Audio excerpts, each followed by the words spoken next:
kooruk jàmm yóbbalu koor ci ak corona de ba mu dooree boobu ba léegi ndax xam personnalité yi nga xam ni jël na leen ay boroomi kàngam lañu ku ci nekk sa domaine bañ fi jëlee kilifa diine jël fi kilifa aada jël fi ay spécialistes yu médecine jël nañ fi ay homme politique tey dañuy xuus ba ci foo xamee ni dañ ci mbég ñaari yoon le 29 novembre 2019 le vendredi lañ ko arrêté woon buntu palais mu toog fa ba 2020 bi fekk ko fa ndaxam da doon wut ngir sénégalais yi ñu wàññi leen électricité ñu téye ko fa ba ci benn bis ñu bàyyi ñamu àndaloon waaye moom ñu téye ko fa muy xeex di xeex ba génnal boppam ci diggante bi Halima def ko l'homme de l'année 2019 kooku di Guy Marius Sagna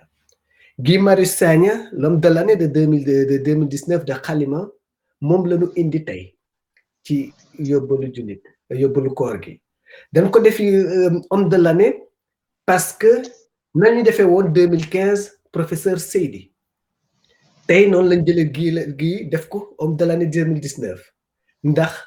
référence la dans sa génération référence la dans ses activités référence la dans ses idées ba tax na ñu jëloon ko jiital ko wane ni ku mel nii war nañ ko di fësal Halima ba mu ko defee defu ko ngir lu neex Guy ndax ma nga biir prison waaye daf ko def ngir seet lan moo gën a mën a jëriñ askan wi suñuy fësal dañuy fësal ki ñu amal njëriñ ba tax na tey la ko loolu la ko yàlla tudd tey mu jàkkaarloog ñun ñu koy wax Guy Marius Sagna may war a waxtaan ak moom ci parcours am ak actualité bi nga xam ne am na fi ak li nga xam ne mooy corona bi ak gestion bi li am yépp ci biir den ci waxtaan man nar a seq ak waxtaan bi kii di Amadou Tidiane Dia nga xam ne mooy suñu directeur Halima ca Sénégal Amadou Tidiane Dia di ñëw waxtaan ak ñun ñu seq ak moom ñu waxtaan ak Guy ci li nga xam ne xalaat na ko ak ci li nga xam ne gis na ko ban ko defee homme de l'année 2019 waaye balaa may jox kàddu gi Guy damay nuyu Cheikh Tidiane Dia ni ko dalal ci yóbbalu jullit ak jàmm dafa mel ni Tidiane Dia dafa am problème de son waaye dama naan Guy tamit dalal ak jàmm ci halima.com ci li nga xam ni moom lañu seq tey muy émission boobu di yóbbalu koor jërëjëf Guy. Mayacine maa ngi lay nuyu di nuyu Tidiane. nuyu Lune bi nga xam ne moo nekk ci xarale bi. nuyu mboolem soppe Halima. rawatina seen émission bu am solo bi ñuy woowee yóbbalu koor. di leen di gërëm ci invitation bi. di am mbégte loolu nekk fii ak yéen. fas yéene ànd ak yéen ci émission bi. waxtaan ci lépp li nga xam ne moo lëmbee Sénégal Afrique ak àddina si. Guy yow umpale woon ni Halima yow la defoon homme de l'année 2019 jël la jiital la def la référence def ko à la une de sa page pendant tout le mois wane ni Guy lanu war a sopp lan nga ci kañ nga ko xam ak lan nga ci gis. mun naa jàpp ne maa ngi ko xam dëggantaan njaay bi ma génnee kaso. même bu fekkee biir kaso maa ngi doon dégg ñu bari ci ñi fa nekkoon ak ñi ma doon seet si naan ay homme de l'année waaye xaw ma liggéey gi di riir xaw ma homme de l'année boobu fan la jóge bi ma génnee dëggantaan njaay laa ne ok kon ñi doon wax ay wax homme de l'année ci Halima la jóge donc baax na ma leeral loolu ñaareel bi may wax ne naam sax ñun bu ñuy li ñu tax a jóg taxaw ànd ak ñi ñu bokkal réew mi ñi ñu bokkal Afrique di xeex du ay médaille du ay raaya waaye dama jàpp ne loolu ngeen ma xëy na sargale du xëy na sama jëmmi bopp moo am solo mais li amoon solo mooy man mii nga xam ne maay jóg di dem ànd ak ñeneen li ma yëngal moo ëpp doole te jàpp naa ne loolu ma yëngal loolu yéen ngeen bëggoon jëmmal loolu yéen ngeen bëggoon fësal loolu yéen ngeen bëggoon offrir un exemple aux citoyens donc naam man maa ngi yëngatu waaye nit kott la mais li ma yëngal moo ëpp doole mooy valeur mooy vision mooy gis-gis waaw gis-gis ci ne àddina bi Afrique réew mi ni mu tëddee jaarul yoon et que yoon la obligation la ci ay doomu aadama ñu fexe ba jooyanti àddina bi jubbanti Afrique bi tinki Sénégal ban koy def tamit dañu àndoon nag ñu jëm ju mel ni Kirina ndax xaw ma ndax xamoon nga ko waa moom la ñu fësal ak xalima def ko am dolane ndax xamoon nga ni Kirina mi ngi ci mbir mi. waaw Kirina bi tamit bi ma ko xamee yàggul. daanaka ñaar yëpp bi ma ko xamee maanaam bi ma génnee kaso. laa yëg homme de l'année bi mu ngi jógee ci xalima. waaye Kirina bi xëy na matul weer bi nga xam ne ci la leere en fait ci sama bopp donc ci laa comprendre ne en réalité nekkul woon rek mais xalima c'était xalima ak Kirina xëy na jaam bi nga xam ne mooy man mi jàkkaarloog yéen mu ngi leen di xëy na gërëm di leen di sant ci seen mbaax dama jàpp ne mbaax la gis en fait doomu aadama muy def ay yëngu-yëngu te yàlla tax muy def ay yëngu-yëngu te askanam tax ñu ne ko yow de ràññee nañ ne at bii weesu bokk nga ci ñi nga xam ne waaw bu dee am na lu mandargal at bi yow bokk nga ci ñi nga xam ne yaa ko gën a mandargal fii ci Sénégal donc di leen di gërëm di leen di sant xëy na di daanele rek ci li ma doon wax sànq mais xëy na naam Guy Marius Sagna la ñuy gis mais xam naa ne homme de l'année boobu homme de l'année collectif la homme de l'année boobu femme de l'année la jeune de l'année la homme de l'année la mooy ñëpp ñi nga xam ne ñoo bokk FRAPP France Dégage mooy ñëpp ñi nga xam ne ñoo bokk aar li nu bokk mooy ñëpp ñi nga xam ne ñoo bokk No Lank nga xam ne ñenn ñi ils sont visibles ñeneen ñi ils ne sont pas visibles et comme ni ko borom bindkat doon waxee il y a plus de héros dans l'ombre que dans la lumière maanaam nit ñi nga xam ne mun nañ leen woowee jàmbaar doomu aadama yi nga xam ne mun nañ leen wax waaw góor ñi nga xam ne ñoo ci fësul ñoo ëpp foof ñi nga xam ne ñoom ñoo ci fës xëy na sax mun nañ ci dolli ne ñi fësul ñoo leen di fësal ñi fësul ñoo leen jiital ñi fësul ñooy def liggéey bi yépp xëy na fës dañuy rek xëy na dañ leen di wax leen ñu wax waaw dañuy bind ba mu mot ñu ne leen liir leen ñu liir waaw ñu lépp donc baax na kon ma fësal loolu ne homme de l'année collectif la homme de l'année mais femme de l'année collectif la et donc comme ni ko waa ji doon waxee lu mel ni bu amee paradoxalement daf la war a rendre beaucoup plus humble war a tax nga gën a woyof nga gën a xam ne doo tous bu dul woon mbooloo aar li nu bokk bu dul woon mbooloo No Lank bu dul woon sax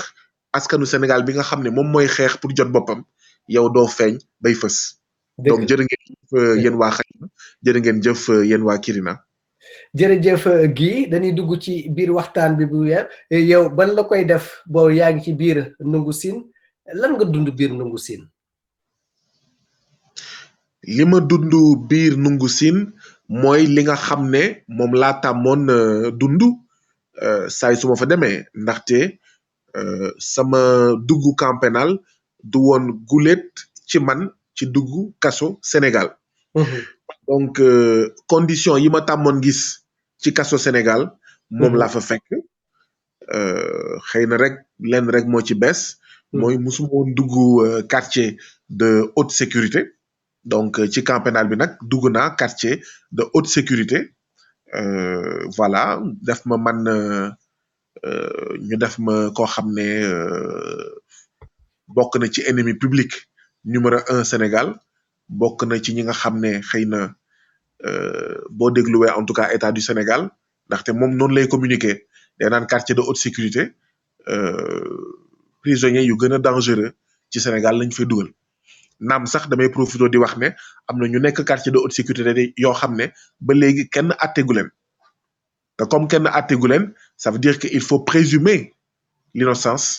d'accord de ñi nga xam ne kenn attegu leen mais état du Sénégal président Macky Sall noonu la bëggoon présenter mbir mi doomu Sénégal ne leen kii di Guy Marius Sagna d'accord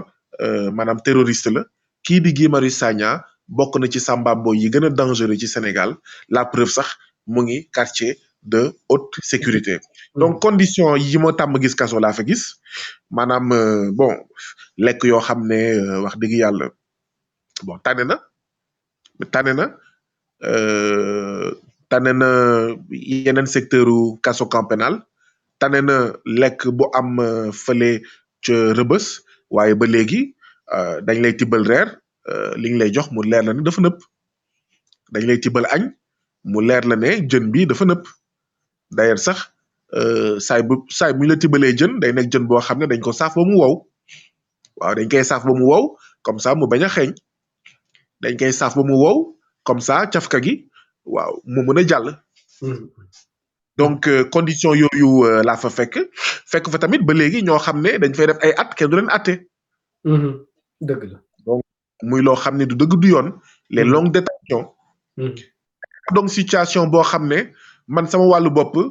dama fàtte sax li nga xam ne moom fa yóbbu woon waaw fekk boo xam ne injustice la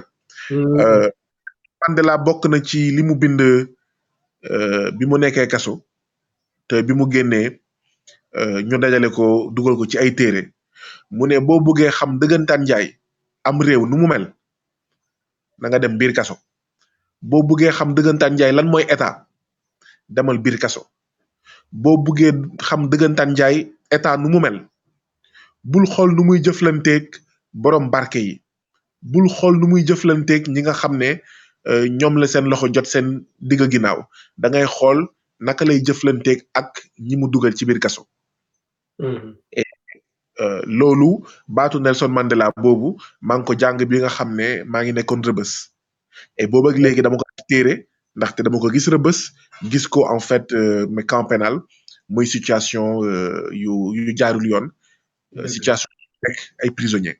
muy loo xam ne war na bokk ci lu ñu war a soppi ci Sénégal dëgg la may seetaat ndax Tidiane mi ngi ci ligne bi rek xam naa bu boobaa su mu ñëw mu tamit bokk ak ñun waxtaan bi dafa amoon problème technique Tidiane asalaamaaleykum xam naa de problème technique bi la woon rek nga nuyoo rek dugg ak gi aussi ñu dugg ci waxtaan bi comme ça ñi ngi ci biir phase ba mu nekkee biir prison Rebeuss. maaleykum salaam Mayacine maa ngi lay nuyu di nuyu internetu xalima yi ñuy seetaan. di nuyu également sunu invité bi Guy Marius Sagna di wax ne que kontaan nañ lool pour seq ak moom plateau bi tey et voilà donc loolu laa amagumoon lu may wax soo ma permettre nag ma dugg si question ou bien ma xaar bu mu yeggali. waaw par rapport au stade où il était en prison ba bi muy génn ak finalement ak li ci xew après. waaw stade bu muy nekk en prison rek benn bi jot ngeen ci wax déjà mooy ñëpp xam nañu combat bi nga xamante ne que jotoon na ko cause en tout cas yi nga xam ne jotoon na ko dugal prison mais ci diggante boobu noonu aussi xam nañu ne que ne Halima jotoon na ko décerner homme de l'année loolu aussi ñëpp xam nañ ko ak Kirina en partenariat avec Kirina Post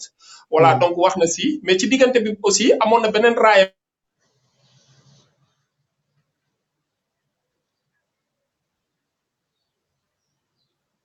dafa am problème de connexion tey Tidiane je ne sais pas ce qui lui arrive mais gi dañuy continuer ci waxtaan bi rek léegi yow wax nga ni ci biir wax di ne am nañu fa nekk ba léegi attewuñu leen mais yow est-ce que atte nañu la. man kenn attewuma. waaw li tax def ci biti ka. loolu nag xam naa président Macky Sall lañ koy laaj ak procureur de la République ak Samba Sall muy doyen des juges kenn àttewuma te xam naa ne kenn du ma mës a àtte ndaxte sa laaj bi daf ñuy may Mayacine ñu leeral ne jamono ji may wax ak yéen am double liberté provisoire. double liberté. dañ ma jàpp rëbës mois de juillet yaa ngi fàttaliku. dëgg la waaw. waaw 16 juillet 17 juillet lañ ma jàpp. waaw génn mois de août. après un mois rëbës. liberté provisoire moo ma fa génnee. dëgg la. ba léegi maa ngi ci liberté provisoire boobu.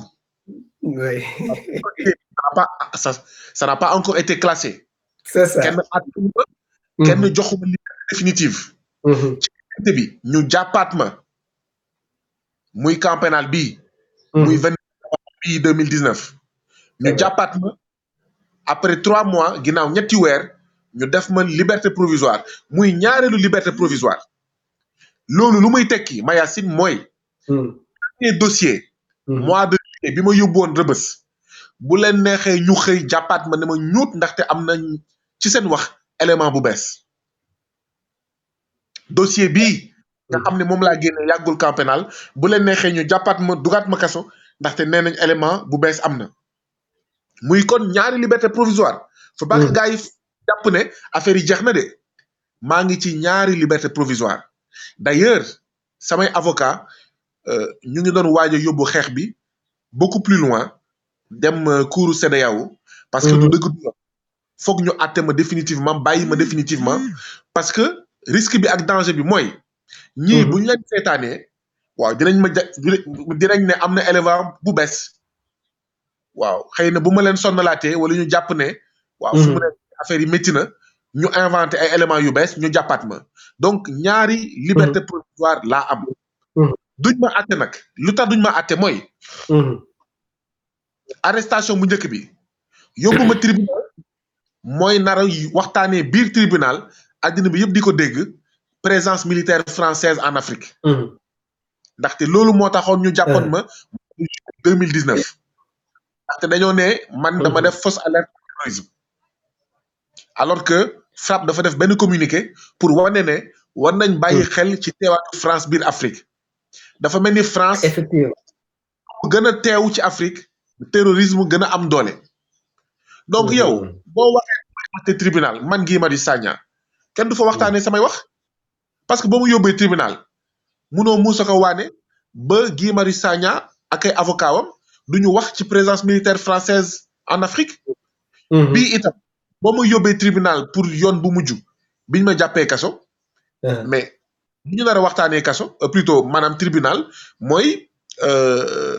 ndax yokk courant bi yoon la wala du yoon. loolu de lañ fa nar a waxtaanee. et loolu arrangé wul président Macky Sall. donc duñu ma àtte. duñ ma àtte ba ilaa yow mi diin en tout cas ñaari dossiers yi duñ ma àtte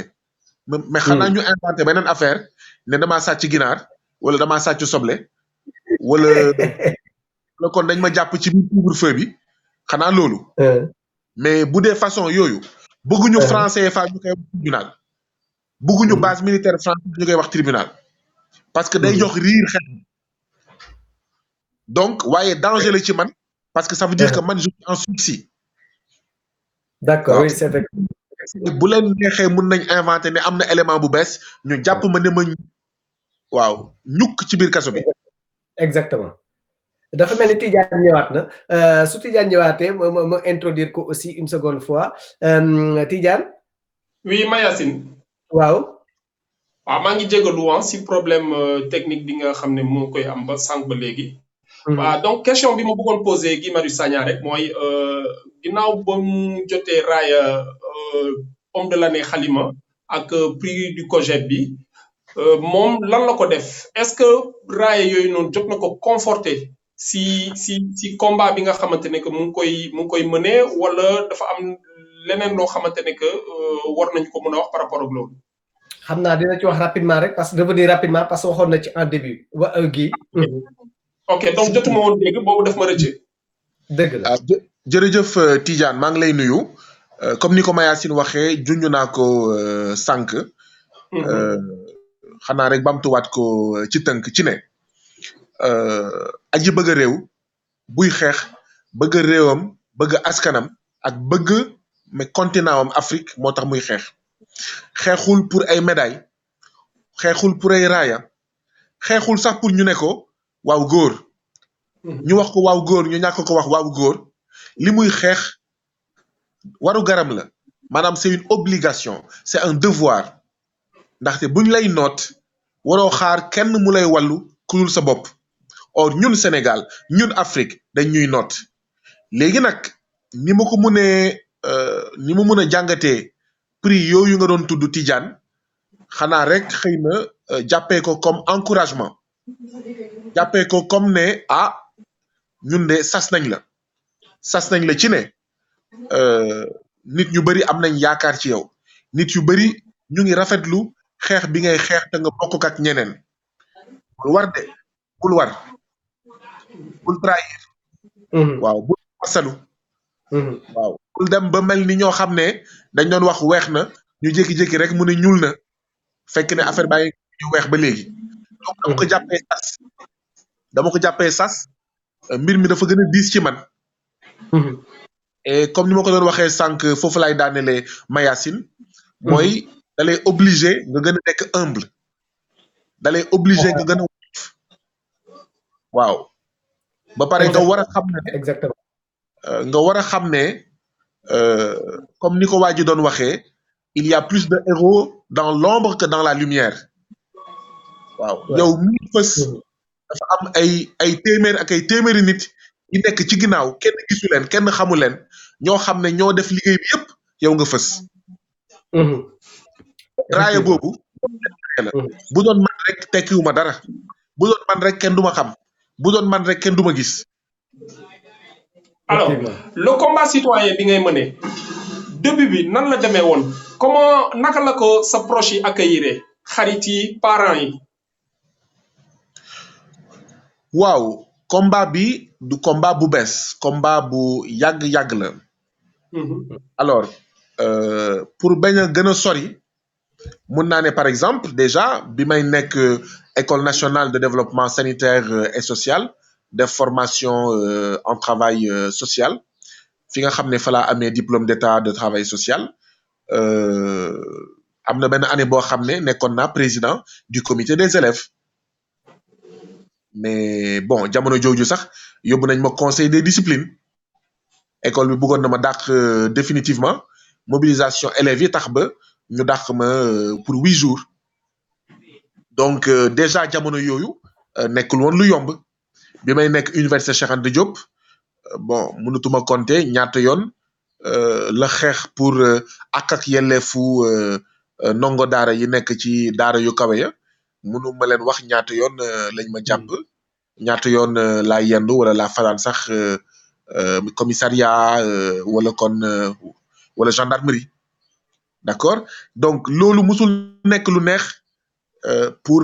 samay mbokk ndaxte kat jàpp sa mbokk ñu jàpp ko jël sa mbokk ñu tëj ko du nekk lu yomb mun naa fàttali tamit Tambacounda bi ma nekkee coordonnateur M23 bu Tambacounda xamatuma ñaata yoon lañ ma jàpp commissariat def naa juróomi fan maison d'arrêt et de correction bu Tambacounda ndax les animateurs polyvalents des cases des tout-petits mooy enseignants yi nekk ci cases des tout-petits ñoom laa àndaloon di xeex ba ñu jàpp ñu ñun fukk 9 animateurs polyvalents des cases des tout-petits man rek maa si nekkul woon enseignant ma nekkoon coordonnateur M23 bu Tamba donc nekk na loo xam ne yombul ci samay mbokk voilà ñenn ñi dañ ma yàgg encouragé ñeneen ñi yàgg ma wax ne bon lii gënaluñu mais comme yàlla def na ba tey jii nii maa ngi téye te bañ a bàyyi donc ñu respecté samay option waaw muy option koo xam ne day ànd ak ay mbokkam ci wàllu gis-gis xeex pour Sénégal ak Afrique jot boppam jërëjëf Mayacine waaw gi dama jot fii benn question muy laajte le sens de ton engagement d'une part ban sens nga jox sa engagement et d'autre part mu ne le fait que la libération des pays africains passera par l'unité mu ne fan la toll mouvement souveraineté africaine bi fan la toll. jërëjëf Mayacine wax naa ko fi sànq dama bokk ci ñi nga xam ne dañoo jàpp ne àddina bi nu mu tëddee Afrique nu mu tëddee Sénégal nu mu tëddee jaarul yoon li mandargaal ñett yooyu mooy àddina Afrique ak Sénégal mooy rongañu baadoola mooy siim cere buur li ko mandargaal mooy fukki golo ou plutôt fukki baabun junni golo di liggéey fukki baabun di dundee d'accord donc injustice inégalité noote d'accord exploitation de l'homme par l'homme am ay groupe nit yu tuuti yu néew ci li aki moo alal bu jéggi dayoo boo xam ne ay junni ay millions nit ñoo ko liggéey loolu nag mënul wéy loolu mënul wéy ndaxte moo jur ci misaal jafe-jafe yi ñu jànkonteel tey muy Sénégal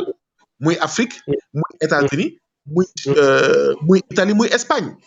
ndaxte ëllëg ñu jël li askan wi maanaam produire meññal ñu dugal ko ci njàng mi ñu dugal ko ci wéru yaram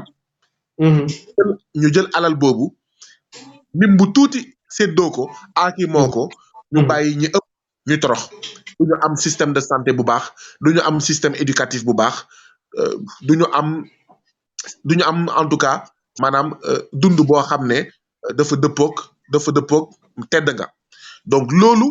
nit yi ñoo ko war a changer loolu système la boo xam ne baabu ni ñoo nekk ci kaw golo yi mooy lim bu gën a takku nekk ci suuf ñu leen di noot golo yi nag foog ñu jóg ñu jooyanti jubbanti système monde bi jooyanti jubbanti Afrique jooyanti jubbanti Sénégal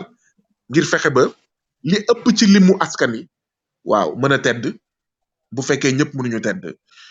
donc loolu mooy indi le débat sur la souveraineté gis-gis mooy Afrique dafa bokk ci gox yi nga xam ne dañ leen yàgg noot ñuy wéy di leen noot fekk ñu ngi nangu ñu ñuy noot jaarale ko ci ay jumtuwaay yu mel ni Fonds monétaire international ak Banque mondiale jaarale ko ci ay jumtuwaay yu mel ni Organisation mondiale du commerce wala CPI jaarale ko ci ay jumtuwaay yu mel ni franc CFA jaarale ko ci ay jumtuwaay yu mel ni accord de partenariat économique wala accord de pêche jaarale ko ci ay jumtuwaay yu mel ni multinational jaarale ko itam ci làkk yi waaw di jëfandikoo làkk boo xam ne du làkku réew mi fekk ñu ngi nangu loolu Sénégal ak Afrique dina wéy di nekk réew moo xam ne du am indépendance maanaam du moom boppam ba pare du am naataange donc fekk jatang ak tënk bi nga xam ne moom la ñu tënkee moom la ñu jatangee foog ñu tinki ko foog ñu teggi ko donc muy xeex boo xam ne xeex buy wéy la muy xeex boo xam ne am nañ mbégte di gis ne weer yii at yii passé gën na am doole ndaxte gën na bëri askanu Sénégal askanu Afrique ñoo xam ne seen gët leer na naññ ci ne teggi nootange dafa jot moom sa réew bu suñu maam ak baay yi nekkoon ak ndey yi nekkoon PA yi doon wax moom sa réew boobu moo ba léegi moom sa Sénégal moom sa Mali moom sa Côte d'Ivoire moom sa Rwanda moom sa Gabon moom sa Afrique oui dëgg la mais Guy man de lu tax nga langaamu ci grille yu palais yi est-ce que da nga bëggoon provoquer vraiment Macky Sall alors man langaamu bi sax xam naa ne yéen a gën a tax yéen média yi yéen a gën a tax ma xam dama langaamu ci grille yu palais bi ndaxte wax dëgg yàlla ci bésu 29 novembre voilà fàttaliku ma en fait affaire yi ni mu demee bu ma xoolee image yi après laay xam ne affaire yi nii la demee mais li gën a am solo moo di ne ñun li ñu waxoon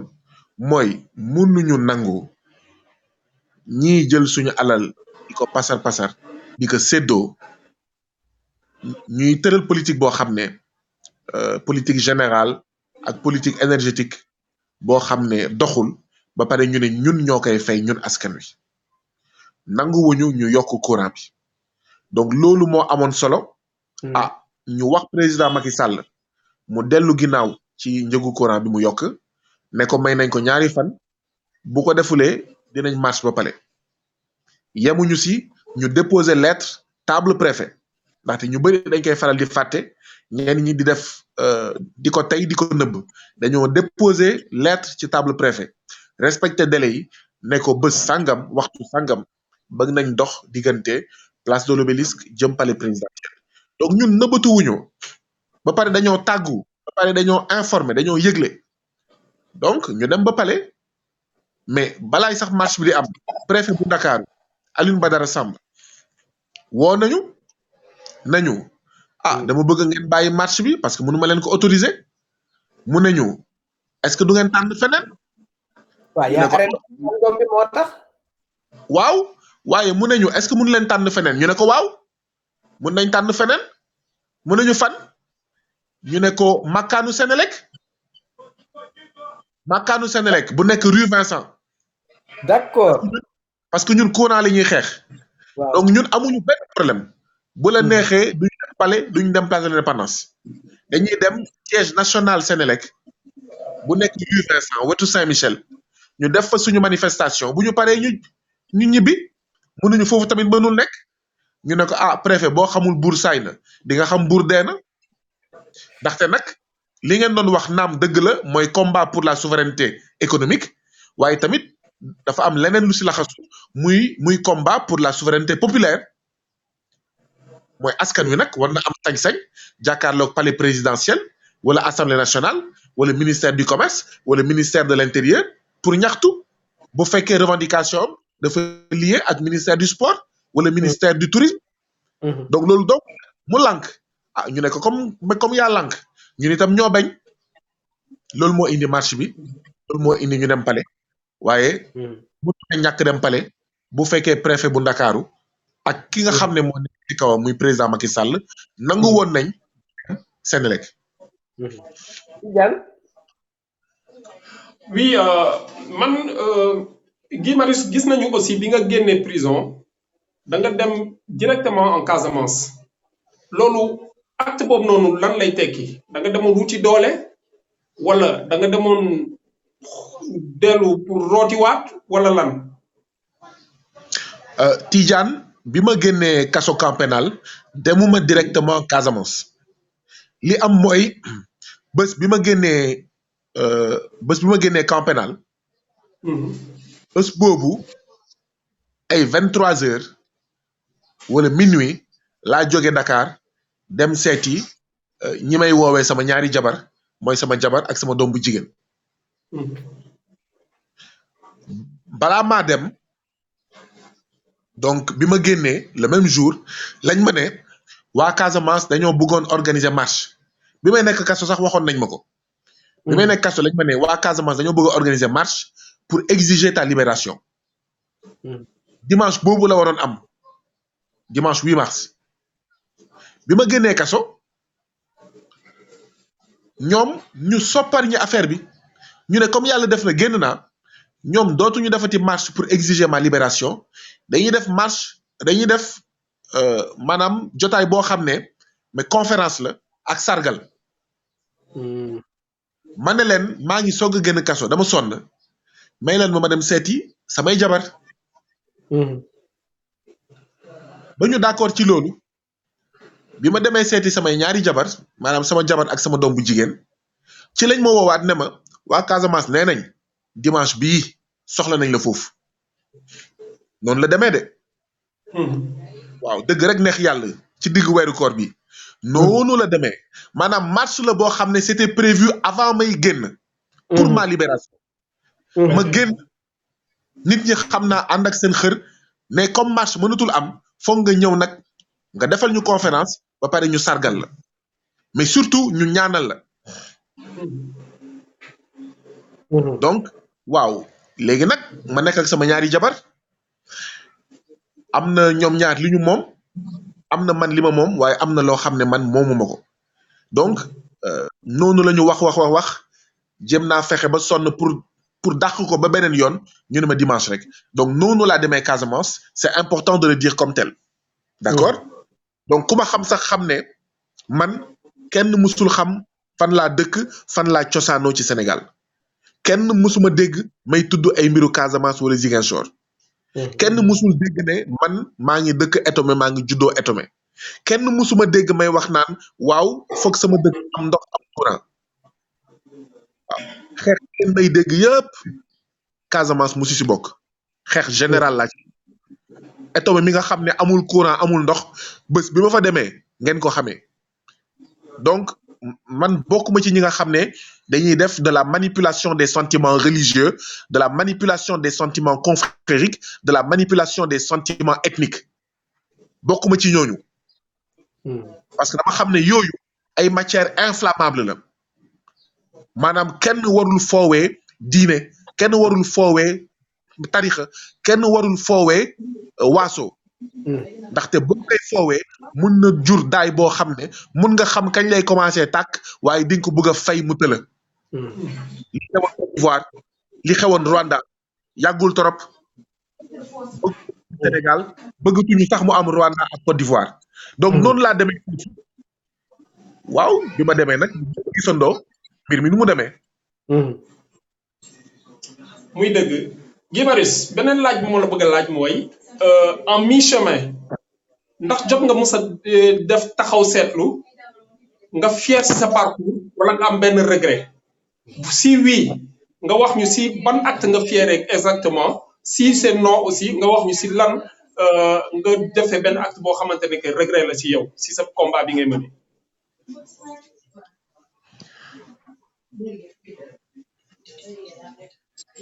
question bu jafe na mais li ma mun wax mooy bés bu nekk lenn rek lay ñaan mooy bés bu ma naree dee naa dee debout bés bu ma naree dee na fekk ne maa ngi taxaw maanaam maa ngi ci ginnaaw li neex yàlla li neex sama askan maa ngi ginnaaw li neex yàlla loo xam ne day njëriñ askan bi loolu dong lay ñaan li may ñaan mooy mel ni ñoom Birane Gaye ñoom Assane Samb waaw ñoom Alla Kane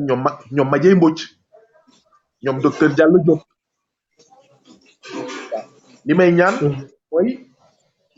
bu kenn ci Sénégal muy tey muy ëllëg bu ma naree sangoo suuf ñu ne Guy Marius Sagna dafa war askanu Sénégal waaw même bu dee 1 seconde loolu rek lay ñaan ne bugguma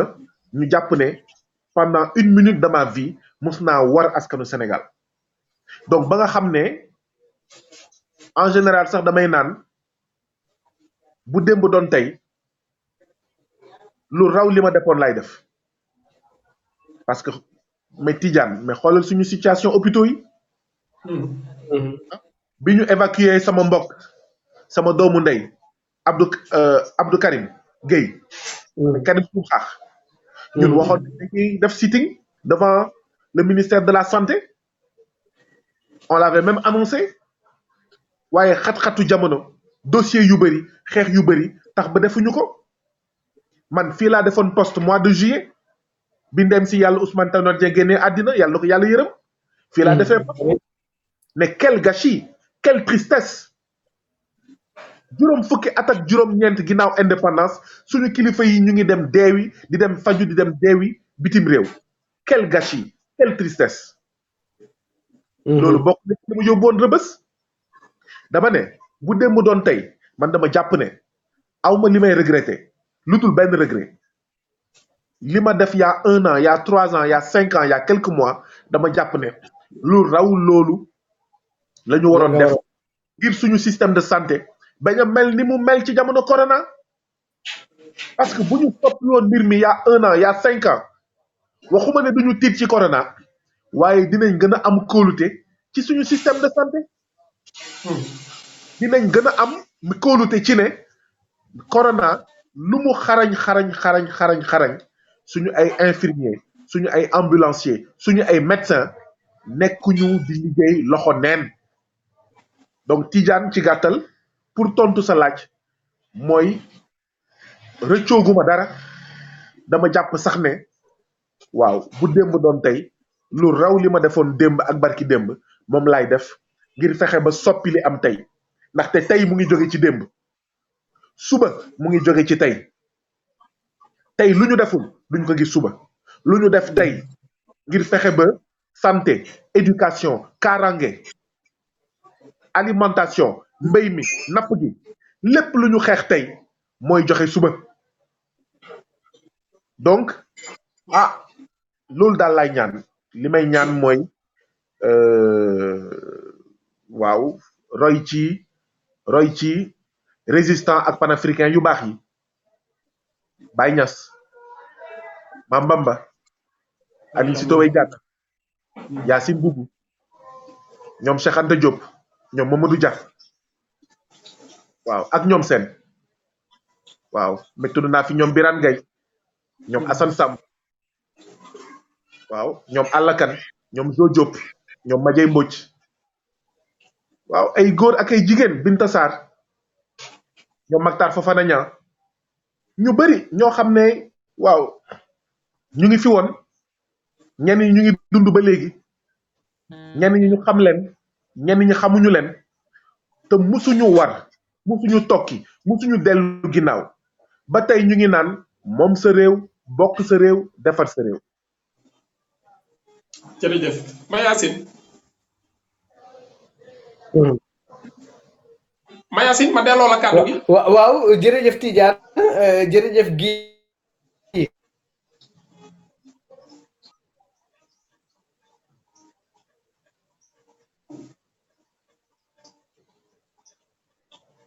dafa mel ni Mayacine dafa bloqué. waaw dafa mel ni Mayacine dafa bloqué donc gi ñu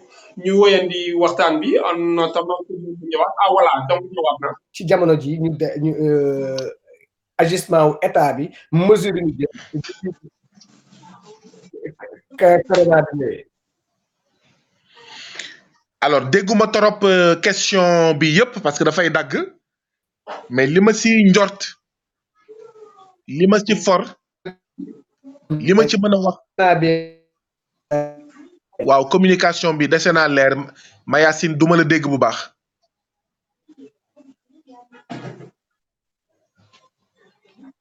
waaw dafa mel ni Mayacine dem na mais mun nga dem mun nga xuus ñu dem yaa ngi doon wax nga ne communication bi doo ko déggee. moo di ne dama jàpp ne maa ngi ko doon wax d'ailleurs sànq ci sama page Facebook ne njiitu Afrique yi taw askanu Afrique yi dafa mel ni jànguñu suratu Yusuf dafa mel ni jànguñu Genèse 41 buy wax ci mbiru Joseph mooy Yusuf dafa mel ni jànguñu wala dañoo fàtte léeb yi nga xam ne moom la ñu doon léebal muy léebu Afrique ni surat Yusuf ak Joseph ci Bible bi yi wax les 7 vaches grasses ak les 7 vaches maigres ndaxte ku jàng surat Yusuf ak ku jàng Joseph ci Bible bi di nga xam ne waaw période de vache grasse période de vache maigre moo ci topp donc yëpp waroo jël xaalisu askan wi di ko lekk di ko séddoo di ko pasar di ko dugal ci ay terre di ko dugal ci ay stade olympique yu amul benn njëriñ wala BRT di ko dugal ci ay HCCT wala conseil économique social et environnemental wala commission nationale dialogue de territoire du dialogue des territoires mooy yëfu caaxaan yooyu des institutions aussi inutiles que budgétaires waroo ko dugal foofu ndaxte war nga xam ne bés a ngi ñëw ci bés yi waaw tey jii nii vache maigre mu ngi tudd corona mu ngi tudd chômage vache maigre mu ngi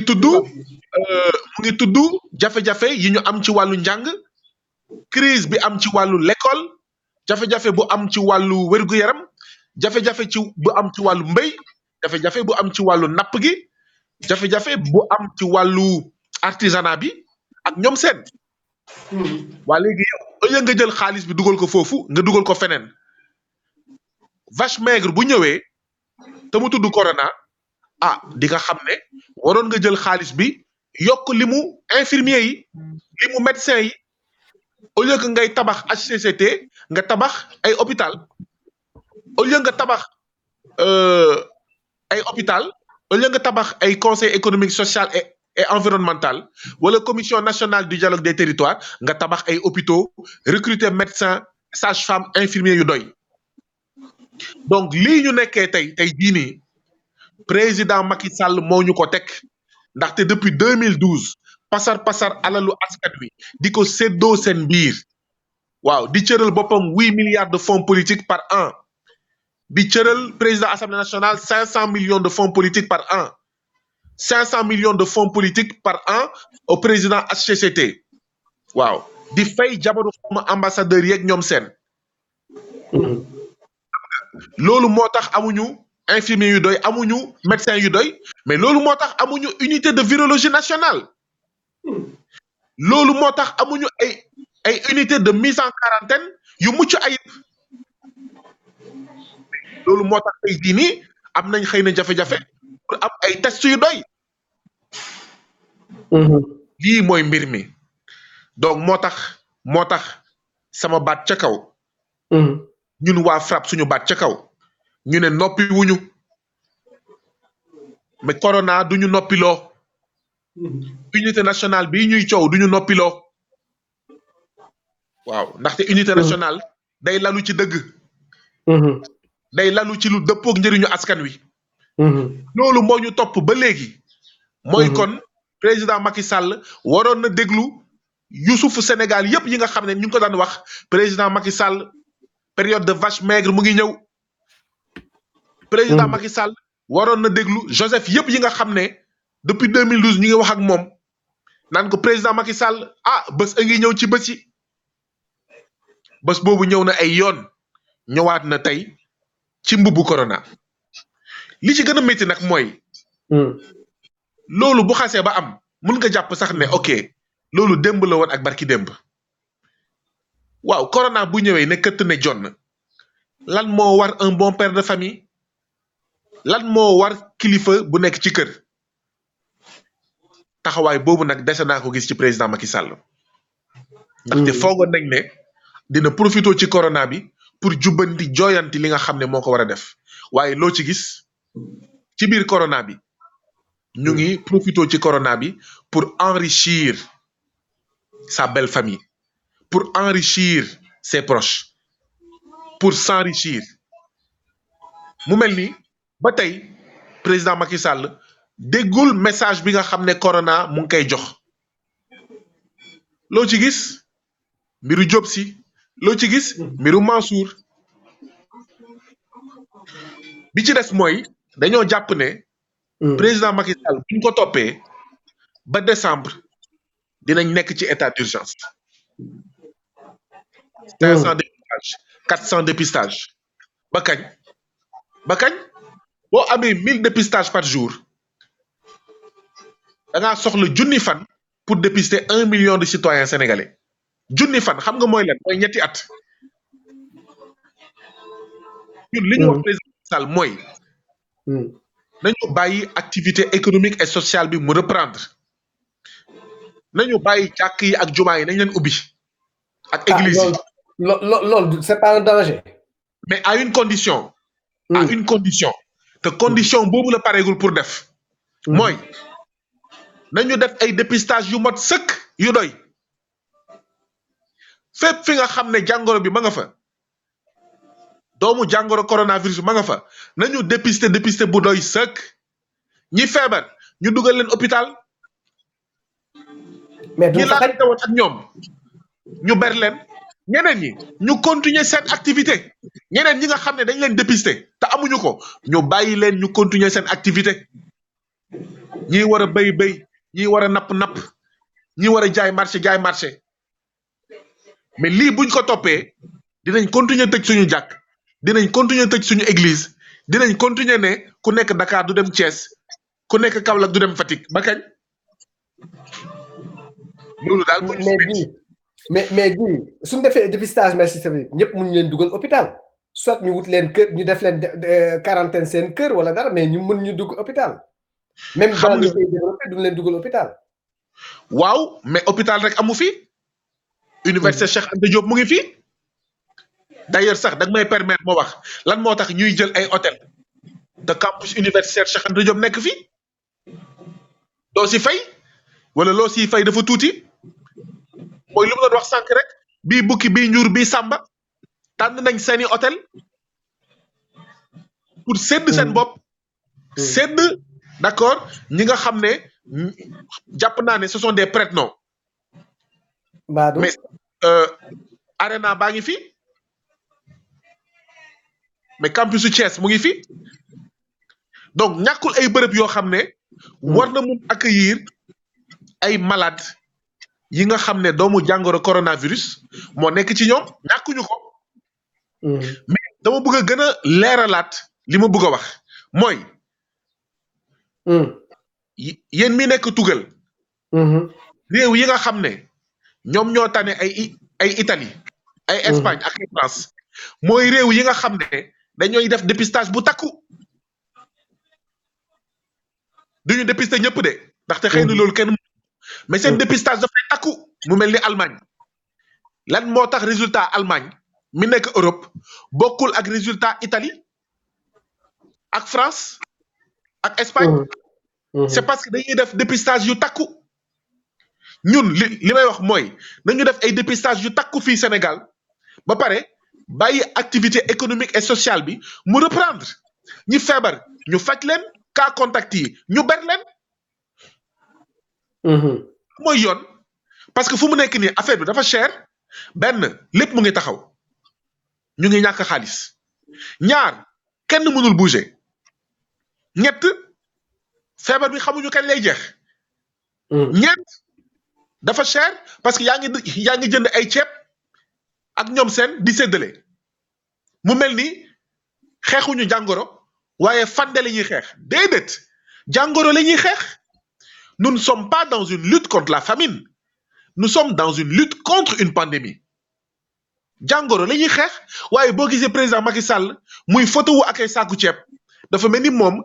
xeex xiif lay xeex or xiif amu fi loolu yëpp nag laa wax li ñu jëndee saaku ceeb ak ñoom seen nañ ko fayee ay dépistage yu doy te bàyyi réew mi continuer te faj ñi ko am ber ñi nga xam ne ñoom la ñu laalante activité économique bi mu reprendre loolu mooy condition bi waxuma rek ñu ne nañu reprendre déedéet nañu def ay dépistage mais quartier bi nga xam ne dafa dugg mais commune bi nga xam ne dafa dugg nañu dépister waa quartier bi yëpp nañu dépister waa koñ bi yëpp pas waa kër gi rek nañu dépister waa koñ bi yëpp ñi ko am ñu bàyyi leen ñuy doxi seen soxla ñi ko am waaw parce que dafa mel ni président Macky Sall mais coronavirus bi da ko arrangé amutul marche amutul sitting waaw boo bëggee wax nag yaa ngi xool nooy woddee wax ji waaye moom présentement bàyyiwul lu mu doon def avant mu ngi continuer di signer ay accord de pêche mu ngi continuer di caxat-caxatee suñu suuf moo taxoon ñun d'accord ñu woon ak loi d'habilitation bi ndaxte bukki nga ne bukki boobu da nga koy dénk yàpp ñetti weer te doo ko seetantal doo ko surveiller waaw bukki mais gi autant toujours yéen assemblée nationale da ngeen ni assemblée nationale c'était le cheval de Troie de Macky Sall donc ñoom lu Macky Sall bëgg lay def donc ak loi de réhabilitation xalaat nga ni ci état d'urgence bi am na lenn lu muy changer. waaw xam nga wax ji mooy président Macky Sall boo xoolee dogal bi mu njëkk jël dogal bi mu njëkk jël. bi corona ñëwee. mooy interdire toute manifestation. waaw. lépp luy rassemblement public. ak huis clos. xaw ma rassemblement mu ne dañ ko tere. alors que liñ doon xaar ci moom mooy cas importé yi doon dugg. mu arrêté ko waaye moom mu ngi naan am naa occasion xaar ma profité ci corona ngir waa non lank bañ a manifester ngir waa aar li nu bokk bañ a manifester ngir waa FRAPP bañ a manifester ngir waa nitu dëgg ak gilet rouge bañ a manifester loolu dong la. donc li ma bëgg a wane foofu mooy président Macky Sall dafa fàttewu ko sax dama jàpp ne teyef la dañoo nekk ci état d'urgence sanitaire. waaw moom état d'urgence policier xaw ma dafa mel ni moom ci la nekk mais ñun état d'urgence sanitaire ci lañ nekk mu soxla ñaar réponse sanitaire réponse sociale. mais état d'urgence sanitaire constitutionnellement amul Sénégal ñun état d'urgence rek la ñu am. waaw waaye li ma bëgg a wane mooy. booy xeex jàngoro dafa am li nga war a jiital. li nga war a jiital mooy gant ak masque yi nga war a jox say médecin yi nga war a jox say infirmier li nga war a jiital mooy am ay test yu doy sëkk waaye depuis 2 mars benn yoon wala ñaari yoon la ñu def lu mot 1000 test ci benn fan benn yoon wala ñaari yoon depuis ñaari fan ci weeru mars nga foog ne loolu dëgg la nga foog ne loolu yoon la te li ma si gën a métti question sax ku naan professeur Seydi dafa wax ni dañu am problème pour suñu système sanitaire bi dañu am problème de matériel mu ne quel regard portes-tu sur en tant qu'acteur social sur le problème sur ce problème là sur les services hospitaliers. xam nga Mayacine. dama lay fàttali ne man agent ministère de la santé et de l'action sociale la. loolu la préciser sax ci question bi. tey jii nii boo gisee ma nekk Dakar. c'est parce que président Macky Sall ak Eva Marie Coll Seck. dañ ma dàq hôpital régional bu Sédhiou. sanctionné ma indi ma Dakar. kon xam naa bu baax système de santé bi. bi may nekk hôpital régional bu Dakaru. bind naa lettre Eva Marie Coll Seck ne ko ñaari directeur yi fi jiitu ci hôpital bi nii la ñu sàccee alalu hôpital bi te hôpital bi amul dara sanctionné wul directeur yi de man la sanctionné jëlee ma hôpital régional dugal ma bërëb boo xam ne amul ndox amul courant amul wanak bâtiment bi sax faf day waaj a daanu donc pour répondre à ta question système de santé bi jagul système de santé bi baaxul et donc mooy li ma doon wax sànq situation bi ñu am tey du tey la judd du démb la juddu c'est parce que dañoo toog seetaan et Mayacine nous sommes tous interpellés nous sommes tous interpellés ndaxte wóor na ma ne ñeenti weer ci ginnaaw bu ñu woote woon marche ministère de la santé ñu bëri duñ ñëw et pourtant bés bu nekk doomu aadama dee ci loo xam ne mënoon a dundaat ci suñu bërëbu maanaam fajukaay yi donc voilà je ne sais pas dama xaw a fàtte sa question bi je sais pas si j'ai répondu à ta question. oui mais bon c'est une question d'internaute boo xam ne daf ko doon laaj rek mais. lu mu waxaat lu mu wax. mais am na beneen question internet sax dama ci kii Tidiane su dee am nga question mais dama ko ciy boole muy wax ni. maa ngi jégalu de courant moo coupé. gis naa loolu. voilà. ouais c'est le Sénégal qui gagne. voilà. donc muy laajte su le président woowu la woon pour consultation ndax di nga dem. consultation wu lan. dafa ni ma rek attends je vais reprendre. Oui, si le président te consulte, tu répondras à l'appel. Que lui dirais-tu par rapport peut-être au Covid ou peut-être ça. waaw xam nga man moom ma sama bopp dama bokk ci ay mbootaay. dama bokk FRAPP. bokk No Lank. bokk aar li nu bokk. donc man sama jëmu bopp man Guy Marius Sagna. dama jàpp ne tekkiwuma dara ba nga xam ne man rek am naa sañ-sañ jaagar waaxu dem palais. président Macky Sall bu ma bëggee gis man. du man lay convoqué. day convoqué aar li nu bokk wala No Lank ndaxte bu convoqué FRAPP sax ñu delloo cër ji No Lank ak aar li nu bokk. donc aar li nu bokk ak No Lank dinañ ko seeni gis-gis. ci wàllu xeexu mbas mi. comme man FRAPP laa bokk te FRAPP ci ñaari mbootaay yooyu la bokk. mbootaay yooyu ñooy wax ndax pare nañ pour dajek président Macky Sall am déet. ci mbas mi wala.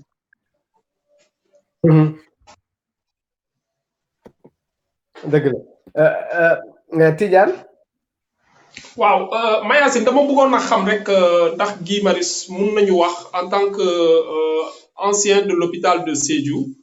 naka la gisee kaawu coronavirus yi nu mu fa duggee ak propagation bi nu mu gaawee noonu ak yan inquiétude lañ ci war a mën a am. en fait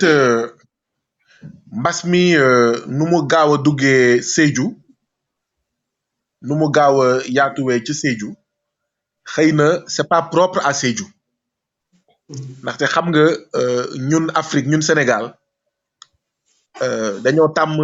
am dëkkuwaay boo xam ne car macha allah suñu kër day bëri nit maanaam du papa yaay doom donc ba nga xam ne kër yu bindoo noonu rawatina kër yu nekk maanaam ca kaw ga bu ko kenn amee jàngoro day yomb mu wàllu ñu bëri. donc loolu moo dal Sédhiou te xam naa bu ñu moytuwulee dina dal feneen ak feneen donc suñu dëkkuwaay moo demee noonu du dëkkuwaayu papa yaay doom. mais li ñu mën wax mooy Sédhiou bokk na ci région yi gën a ndóol ci Sénégal. naam Sénégal yëpp ndóol. waaye Sédhiou bokk na ci région yi gën a ñàkk ñaar wala ñett wala ñeenti région yi gën a néew doole ci Sénégal. donc xam nga région bu mel noonu yenn jàngoro yu mel ni mbas arrangé wu leen. ndaxte seen jumtuwaay motul. damay fàttali ne bi ma nekkee Sédhiou 2014. ñu ngi doon waxu maanaam tabax benn hôpital. ndaxte lii ñuy woowee hôpital Sédhiou bâtiment centre de santé la woon. du bâtiment hôpital de. bâtiment centre de santé moom lañ jox hôpital bi. ñi nekkoon ci centre de santé bi ñu yóbbu leen ci beneen bâtiment boo xam ne moo gën a néew doole.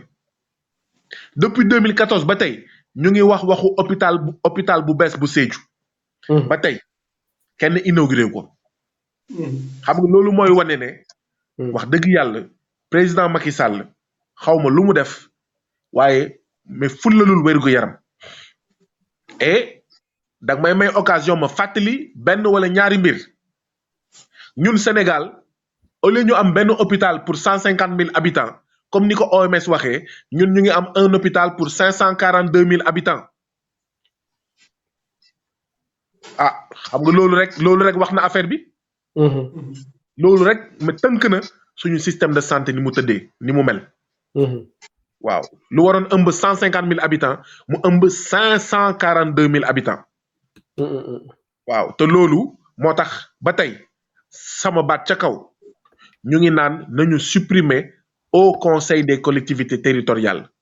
nañu supprimer conseil économique social et environnemental nañu supprimer commission nationale du dialogue des territoires ak façon yu mel noonu jël seen xaalis dugal ko ci mbas mi Tidiane ak Mayacine dama leen di fàttali ne 2012 foofu laay daanelee bi président Macky Sall bi ñu ko falee président 2012 septembre dafa tas Sénat ñu ne ko pour lan mu ne xaalisu Sénat laa bëgg a jël dugal ko ci xeexum mbënd mi exactement muy inondation yi waaw waa léegi mbas mi gënul graaw inondation yi nga tas Sénat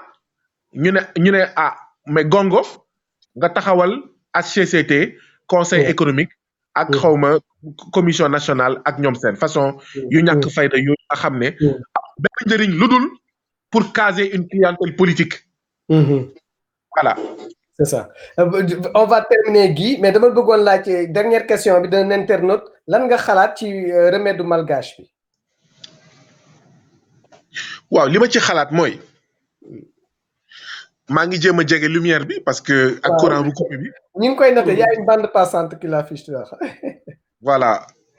maa ngi li ma ci jàpp mooy de la même manière que ñun ñu ngi xeex pour souveraineté économique moom sa réew ci wàllu koom moom sa réew ci wàllu maanaam koppar mooy monnaie souveraineté monétaire moom sa réew ci wàllu kaaraange souveraineté sur le plan de la défense de la sécurité moom sa réew ci wàllu lekk maanaam souveraineté alimentaire moom sa réew sur le plan audiovisuel sur le plan maanaam numérique de la même manière noonu la ñu war a amee moom sa réew ci wàllu wér-gu-yaram maanaam souveraineté sanitaire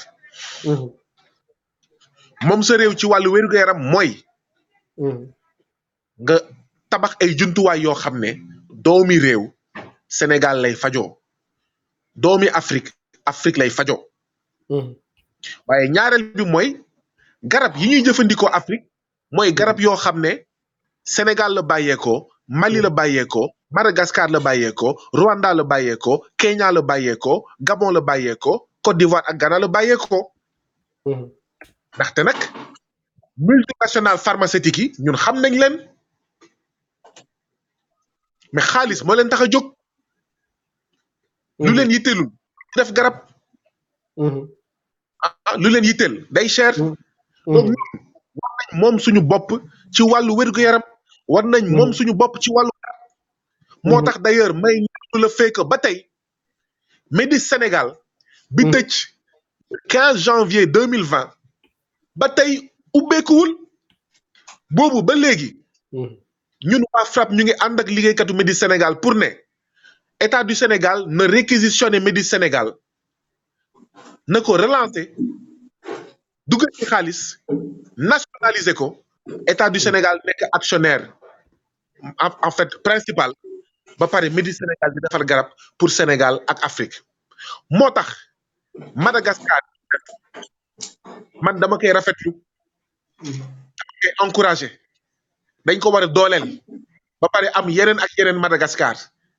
ca Sénégal ca Mali ca Mauritanie ca Ghana naam d'accord naa ak ñëpp mais loolu pour man jarul wax mais ok nañu fexe ba suñu garab yu baax voilà mais loolu bu weesoo il faut encourager Madagascar il faut encourager le Sénégal il faut encourager le Mali le Niger le Tchad reen yi ñu am les arbres yi ñu am maanaam garab yi ñu am ñu defar ci garab te mën na nekk ndaxte ñun ñëpp xam nañ ne garab ci reen la jóge garab bii faj ci garab ak i bànqaasam la jóge loolu moo lay jox souveraineté sanitaire loolu moo lay jox souveraineté pharmaceutique loolu moo tax moo lay may nga génn ci situation boo xam ne 80% de ton budget de vaccination de tes enfants viennent de l'extérieur loolu dafa doy voilà exact en tout cas Tidiane ñu tàggoog gi parce que waxtu bi ndara kepp nañu waaw jërëjëf Guy Marius Sagna ñu ngi lay remercier par rapport ak sa disponibilité bi nga am pour accorder ñu interview bi laaj yi amaana peut-être amoon na ay dëng-dëng mais quand même jot nga ñu répondre de manière très claire et très limpide ñu ngi la ci sant di lay gërëm bu baax a baax merci beaucoup man maa leen di gërëm di leen di sant di encourager ndaxte ñun bokk na ci li ñu màndargal mooy kàddu gi doomi réew mooy tabax réew te xalima dafa bokk ci jumtuwaay yi nga xam ne doomi réew ñoo ko moom doomi réew ñoo ko contrôler donc ñun waruñu dooleel les médias étrangers les médias en fait des capitalistes les médias des impérialistes donc ñun média organe de presse surtout doomi réew la ñu war a dooleel moo tax c'est un plaisir pour ñun waa FRAPP saa bu ñu defee communiqué ñu envoyé leen ko et c'est un plaisir pour nous di gis ne yéen itam yaa ngeen kay di ko relayer donc bon mais xam leen ne ñun ñu ngi leen di jàppale mais xam leen ne ak li ngeen matadi ñun yéen la ñu gëm ndaxte jàpp nañ ne doomi réew mooy tabax réew y compris sur le plan de l'information y compris sur le plan journalistique y compris sur le plan des médias donc félicitations bu rafet bi ngeen di def voilà yaa jàppale ñun en tout cas waa FRAPP dinañ def lépp lu ñu mën waaw lu ñu mën ak lu ñu mënul dinañ ko def pour lu mel ni xalima ak yeneen yu ak yeneen xalima yi nekk Sénégal ak Afrique ñu dooleel leen parce que yéen la ñu war a dooleel yéenay suñu équipe nationale des médias voilà. jërëjëf Guy Marius Sagna bég naa ci yow yàlla na la yàlla may gudd fan dafa wax ni su naree sànku àdduna na ko fekk mu taxaw kon nag yàlla na yéex ci baat yooyu lan ni tënkee waxtaan bi ndax xam Guy Marius Sagna mënoon nañ continuer waxaat leneen ci bari lu bari ci xew-xewu àdduna beeg xew-xewu mbas meeg li ci ak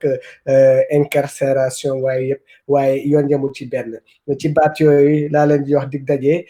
beneen yoon dinañ gisanteek ki nga xam ne mooy président association des Sénégalais d'Amérique war nañ gisanteek ku mel ni Daan Baabu ak ñeneen ñoo xam ni war nañ leen gisanteek ñoom ci yóbbalu koor gi maa ngi leen di jox dig daje beneen yoon ku ci nekk ma lay ñaanal kooru jàmm tey nag am na keneen ku faatu ci corona bi yàlla na ko yàlla yërëm ti yéexiñu xalima ci sama baat mi ngi jaale waa këram di ñaan yàlla xare ko ci àjjana ga gën a kawe ci baat yooyu lañ leen di wax rek leen di ñaan yàlla na mbas mi yàlla na filim bi yem te yàlla na ñëpp wér ci barke Seydina Muhammad sallallahu alayhi wa sallam jërë ngeen jëf